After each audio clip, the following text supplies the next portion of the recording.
This video is brought to you by the official Flashy Instagram. Follow Flashy Magazine for updates on pop culture, reviews on music, and so much more.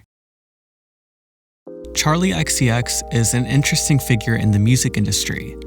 If you say her name to a bunch of random people, they may remember her as the girl who sang on the 2014 hit song Fancy.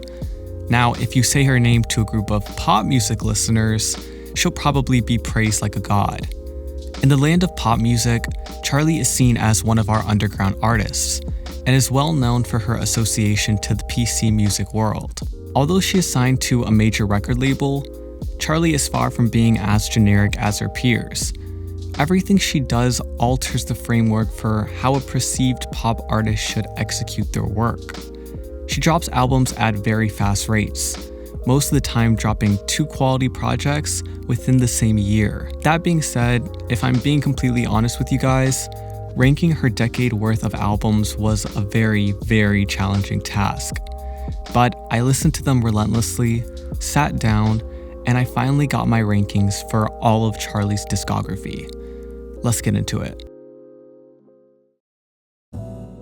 At 8th place on my list, we have Charli's 2012 mixtape titled Super Ultra. This was a period in which Charli was experimenting heavily with the psychedelic pop sound. The reason this project gets my lowest ranking though, is because of the deep cuts. On songs such as Moments in Love and Glow, the production and lyricism gets to become really boring and repetitive. With that being said, there are some really fun and underrated pop songs on this project, such as Heatwave and Dance for You. At 7th place on the list, we have Charli's most commercially successful record, Sucker. After a major feature on the song Fancy, Charli was thrusted into the spotlight. And like with most artists, she attempted to capitalize on the success. The result was this album. It's for the most part a collection of pop-punk inspired songs that scream for girl power and being a rebel. Although I somewhat like this album, the reason it gets such a low ranking is because the lead singles don't represent the deep cuts at all. I remember when I first listened to this project back in 2014, and being really confused on why the album sounded so heavy rock while the singles sounded so pop. It made me really confused and turned me off from a lot of the songs at the time. I will say though, given that this album was released in 2014 and everyone was either going for the 50s doo-wop sound or the 80s synth pop sound, I appreciate that Charli was thinking outside the box and went to a genre that not many people were going for. It's still really sad though to think that the majority of people only remember Charli for this album as opposed to the great albums she would produce in the future. Next up is Charli's other 2012 mixtape titled Heartbreaks Earthquakes, a 1-track file consisting of 8 songs clocking in at her shortest runtime of 22 minutes. The mixtape is mostly a bunch of pop Tumblr-esque songs with dark, brooding beats. I did really enjoy this project though, and I often think of it as the better version of Super Ultra. In 5th place on the list, we have Charli's debut studio album titled True Romance. Almost entirely produced by pop producer legend Ariel, this project is filled with his signature 80s synth pop sound.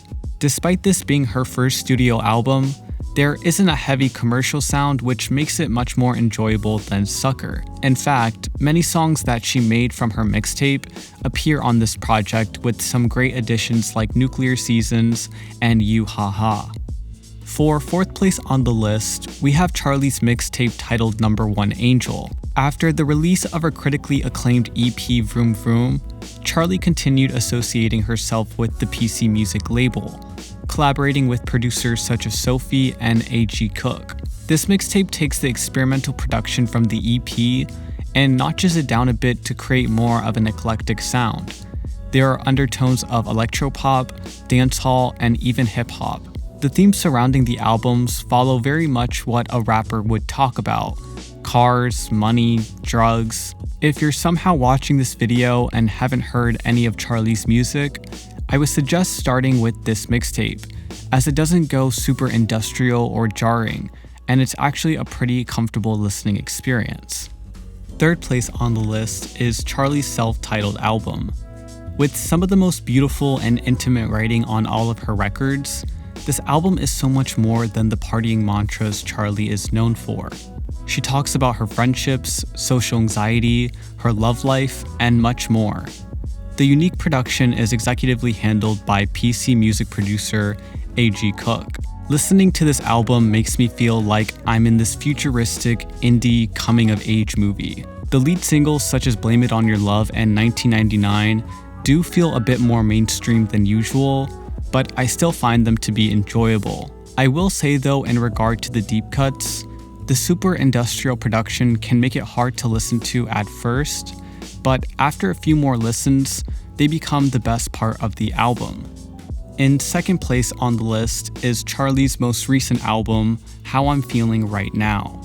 Almost entirely made in the time of quarantine, this album feels much more like a collaborative process as opposed to a studio album. During the process of recording, Charli made sure to make her fans feel as included as possible by asking them to create cover art, helping her with lyrics, and even choosing song titles. But what makes this album even more unique is that there are absolutely no collaborations.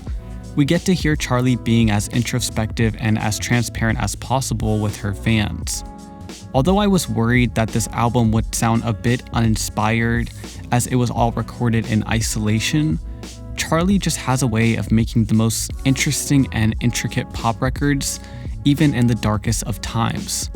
For me, this album is going to be an official watermark on the bizarre year that is 2020. First place on the list, we have Charli's star-studded mixtape, Pop 2. I don't feel this for a lot of projects, but this one is truly a no-skip mixtape. It has 10 songs clocking in at 40 minutes, and Charli does not waste 1 second. The record is a perfect blend of the experimental, futuristic, and robotic sound she had been steadily building. And what's even more interesting about this mixtape is Charli handled it very much how a hip-hop rapper would, gathering some of the most underrated pop talent, such as Kim Petras, Carly Rae Jepsen, and Tove Lo. Every single feature brings something so fresh to the table and interacts with Charli's fictional world. My favorite tracks off this record happen to be Fembot, Lucky, and Unlock It. I just think those songs are so well produced and written, and in all honesty are some of Charli's best songs. This album is the epitome of who Charli XCX is, and where I hope to see pop music going in the future. Thank you so much for watching Charli XCX Albums Ranked. Let me know your ranking of Charli's discography down in the comments. If you enjoyed this video, consider subscribing. It really lets me know you guys are enjoying what I do. That's all for now, and I'll see you guys with the next video real soon.